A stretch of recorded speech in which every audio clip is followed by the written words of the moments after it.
j'ai perdu les rushs. En fait, j'avais filmé beaucoup de travaux sur la maquette cet été, mais mon logiciel de montage a décidé de se rebeller avec le format HEVC, donc j'ai perdu la moitié des extraits vidéo. Rajoutez à ça mon PC de 10 ans d'âge qui tourne à 3 km/h, et vous avez de quoi prendre 5 mois de retard sur la sortie des vidéos. Comme quoi, entre collègues de la SNCF, on conserve les traditions.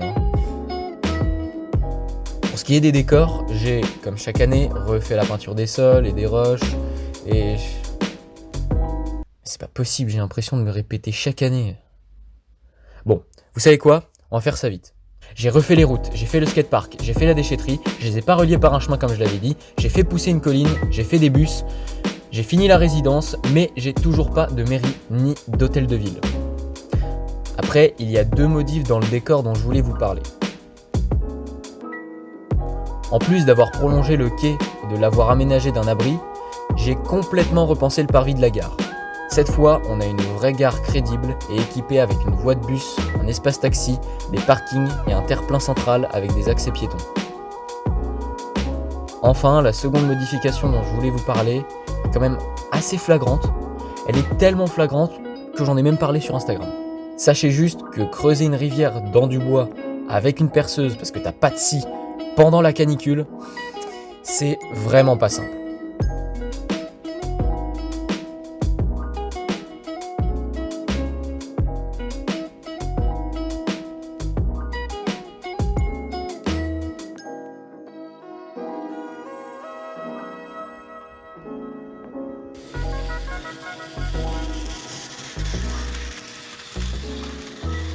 N'empêche, ça m'a permis de creuser dans la structure principale des ponts dans le bois, ce que je trouve est ultra cool comparé à juste des tabliers de ponts en plastique comme on pourrait faire sur n'importe quelle maquette.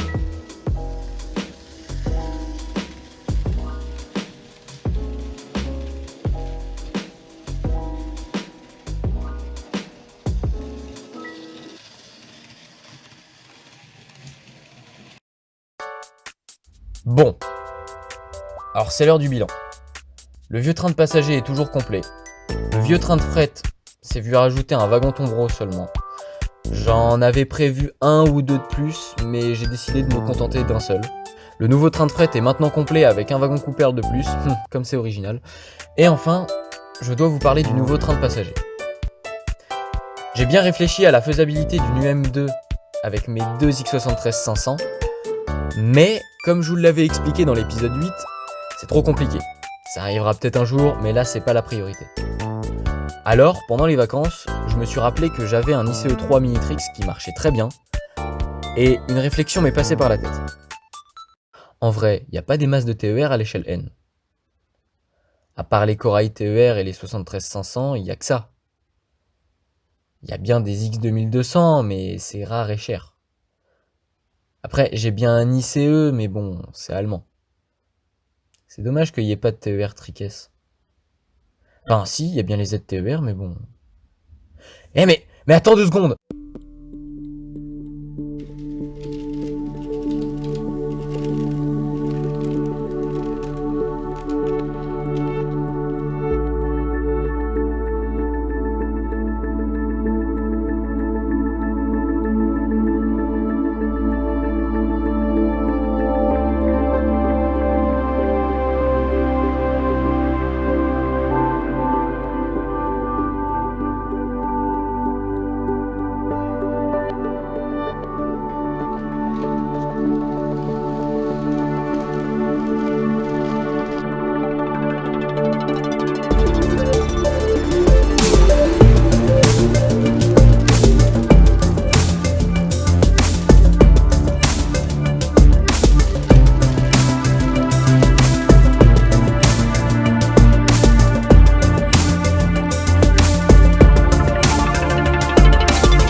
En effet, il existe tellement peu de TER à l'échelle N que 3 modèles sont produits de manière industrielle.